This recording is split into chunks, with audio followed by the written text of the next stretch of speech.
Everyone, let's jump right into this explainer. Today, we're setting the stage for a gripping, true crime-style breakdown of an absolutely massive financial scheme. We're going to take a really close look at a nationwide operation that systematically targeted seniors. I mean, they were promising them total financial security, but allegedly, they ended up leaving them with completely empty retirement accounts. So if you've ever wondered how sophisticated financial deception actually works in the real world and exactly how regulators coordinate to bring it all down, well, you're in the right place. Let's get into it. $185 million. Just let that number sink in for a second. That is the staggering amount of customer funds allegedly swept up in the scheme. And this wasn't taken from massive institutional investors or billionaires who can afford to take a hit. No, this money was taken from roughly 1,600 seniors and vulnerable individuals all across the country. We're talking about life savings here, retirement funds, nest eggs built up over literally decades of hard work, just wiped out in what regulators described as a highly coordinated, fraudulent precious metals investment scheme. So, a really crucial starting point is understanding exactly who was pulling the strings. This wasn't just, a single rogue guy making phone calls. It involved a super complex web of entities. You had Metals.com, Chase Metals, Tower Equity LLC, Barrick Capital Inc., and TMT Inc. Operating largely out of Beverly Hills, California, this network of companies managed to trigger something truly unprecedented. 30 different state regulatory agencies, along with the Federal Commodity Futures Trading Commission, or the CFTC, literally banded together. They filed a massive joint civil enforcement action just to get them to stop. Section 1. Anatomy of the pitch. Stephen's story. Okay, so to truly understand a scheme of this size, we really need to look at a real victim. Back in mid-2017, Stephen Mateo was a 71-year-old recent widower. He was relying entirely on his $465,000 life savings. He was vulnerable, he was grieving, and he was just desperately looking for a safe vehicle to protect his money. And his journey into this nightmare followed a very methodical three-step playbook. First up, the scammers cast this incredibly wide net using radio and social media ads, which is exactly how Stephen found them. Second, they hit him with repeated phone calls. Representatives named Wolin and McCain called over and over to build immense trust and, importantly, urgency. And finally, step 3, they convinced him to liquidate his traditional, completely safe retirement accounts into what's called a self-directed IRA.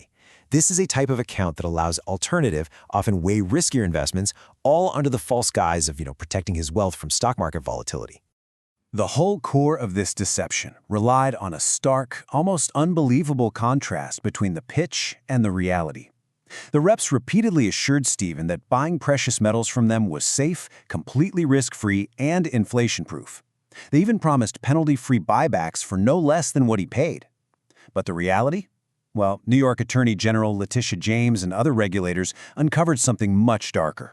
There were undisclosed, absolutely exorbitant fees for incredibly overpriced metals.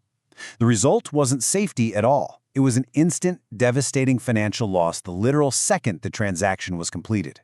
Section 2. The Trap Springs. A devastating discovery. Let's walk through this timeline, because it's genuinely heartbreaking. On August 7, 2017, Stephen was sent a vague, one-page electronic contract. Just one page. No fine print provided. Believing all those promises of safety, he signed it, handing over more than $461,000 across 2 invoices. Fast forward just 2 months later, to October, he gets a statement from his trust company. And to his absolute shock, his supposedly risk-free investment had already plummeted. It lost roughly $250,000 in value almost instantly. Despite making desperate attempts to recover his funds, he was eventually forced to sell through third parties, and he only recovered about $158,000 of his original life savings. Now, naturally, when Stephen saw that massive drop on his statement, he immediately called the representatives and demanded they honor their promise, right? The promise to buy back the metals at the purchase price. Well, their response was a total bait and switch. First, out of nowhere, they produce a brand new, multi-page agreement that Stephen had literally never seen before, claiming that was what governed his investment. Then they told him the trust company's statements were wrong anyway, because the coins he bought were specially minted in Canada and actually had a higher value. And their final piece of advice? Just wait 3 to 5 years. They flatly refused to buy back a single coin, completely locking Stephen into these catastrophic losses while just telling him to be patient. Section 3. Regulators Strike Back. The multi-state takedown. When a scheme hits $185 million and impacts victims in nearly every corner of the country, it eventually triggers a massive, coordinated legal hammer. The sheer weight of the government enforcement here was historic. In Alabama alone, over $5 million was taken from investors. So, Director Joseph P. Borg of the Alabama Securities Commission joined forces with 29 other state regulators. I mean, we're talking everywhere from Alaska to Texas to New York, along with the federal CFTC. They orchestrated this massive joint civil enforcement action. This definitely wasn't just a slap on the wrist. It was a highly coordinated federal and multi-state takedown aimed specifically at stopping this bleeding of senior retirement funds. New York Attorney General Letitia James perfectly summarized the regulator's stance here. She stated, "These investors may have been sold on the comfort of investing in precious metals, but the defendants tarnished their dreams." It's a powerful quote. The regulators made it incredibly clear in their filings. They alleged this scheme ruthlessly capitalized on the elderly's very real fears of economic uncertainty. They recognized that the defendants weren't just taking money, they were taking away the peace of mind and the secure retirements that these folks had worked their entire lives to achieve. So what did this legal hammer actually look like in practice? Well, the United States District Court for the Northern District of Texas took immediate, aggressive action. They entered an injunction and a restraining order that officially froze all the assets of the defendants, stopping them cold from hiding or spending any more of the money. And even more importantly, they appointed a legal official named Kelly Crawford to act as the receiver. The receiver's entire job is to take over the companies, track down exactly where that $185 million went, and marshal those assets to try and salvage whatever funds could possibly be returned to the defrauded clients. This massive legal action did eventually lead to some real-world resolution efforts. The receiver established a really strict claims process, and the deadline was set for April 30, 2021.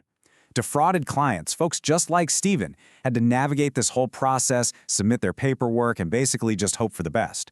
But, as the regulators warned, orders requiring repayment don't always mean the victims get made whole. Often the wrongdoers simply don't have enough assets left to cover the massive losses they caused. It's a tough pill to swallow, but the damage once it's done is incredibly difficult to fully undo.